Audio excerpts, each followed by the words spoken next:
Hello to the Salvation Army Corps churches. Thank you for joining me for our fourth and final week of Advent.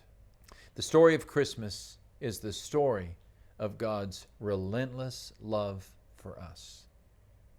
Hollywood would recast the Christmas story. Joseph's collar was way too blue and Mary was green from inexperience. The couple's star power didn't match the bill.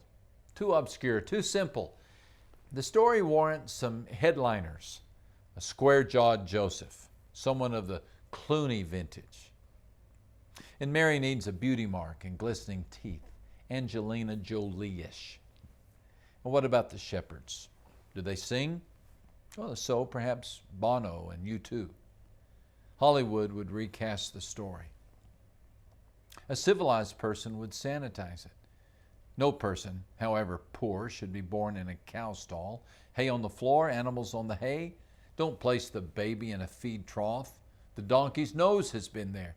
Don't wrap the newborn in rags. They smell like sheep. A good public relations firm would move the birth to a big city.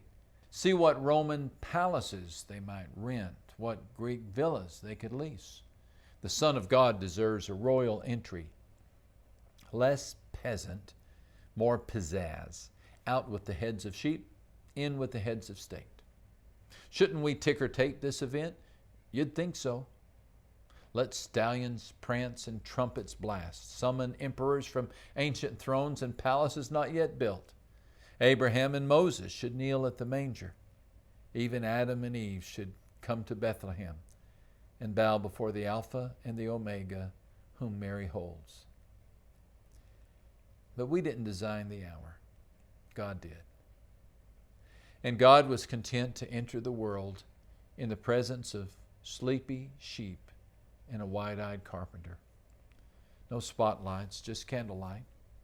No crowns, just cows chewing cud.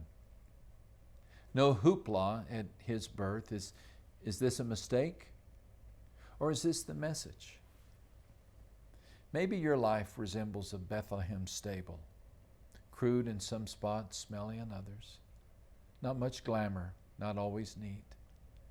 People in your circle remind you of animals, grazing like sheep and stubborn like donkeys. And, well, that cow in the corner looks a lot like the fella next door. You, like Joseph, knocked on the innkeeper's door, but you were too late or too old, too sick, too dull, damaged, poor, or peculiar. And you know the sound of a slamming door, so here you are in the grotto, always on the outskirts of activity, it seems. You do your best to make the best of it, but try as you might. The roof still leaks and the winter wind still sneaks through the holes you can't seem to fix. You shivered through your share of cold nights.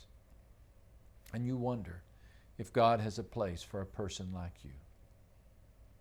Find your answer in the Bethlehem stable.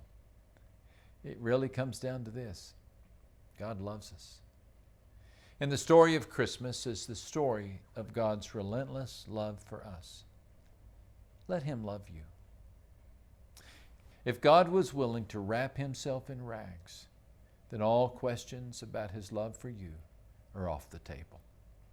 You might question His actions or decisions or declarations, but you can never, ever question His zany, stunning, unquenchable affection. The moment Mary touched God's face is the moment God made His case. There is no place He will not go. If He is willing to be born in a barnyard, then expect Him to be at work anywhere. Bars, bedrooms, boardrooms, and brothels. No place is too common. No person is too hardened. No distance is too far. There is no person He cannot reach. There is no limit to His love. I guess that's why I love Christmas. It invites us to believe the wildest of promises, that God became one of us so we could become one with Him. And He did away with every barrier, fence, sin, bent, debt, and grave. Anything that might keep us from Him was demolished. He only awaits our word to walk through the door. Invite Him in. Escort Him to the seat of honor and pull out his chair, clear the table, clear the calendar, call the kids and the neighbors. Christmas is here. Christ is here. One request from you. And God will do again what he did then, scatter the night with everlasting light. He'll be born in you.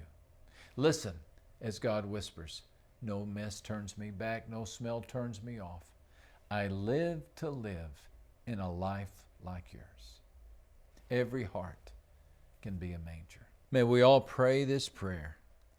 Like the stable in which you lay, my heart is simple, frail as hay. But if you would within me stay, make my heart your manger, I pray. Make my world your Bethlehem, centerpieced with heaven's sun, and make this night a shepherd's sky, quickened bright with holy dawn. Rush the air with cherub wings, brush this earth, let angels sing, a glimpse of your face, a taste of your grace. Be born in this place, I pray. Amen.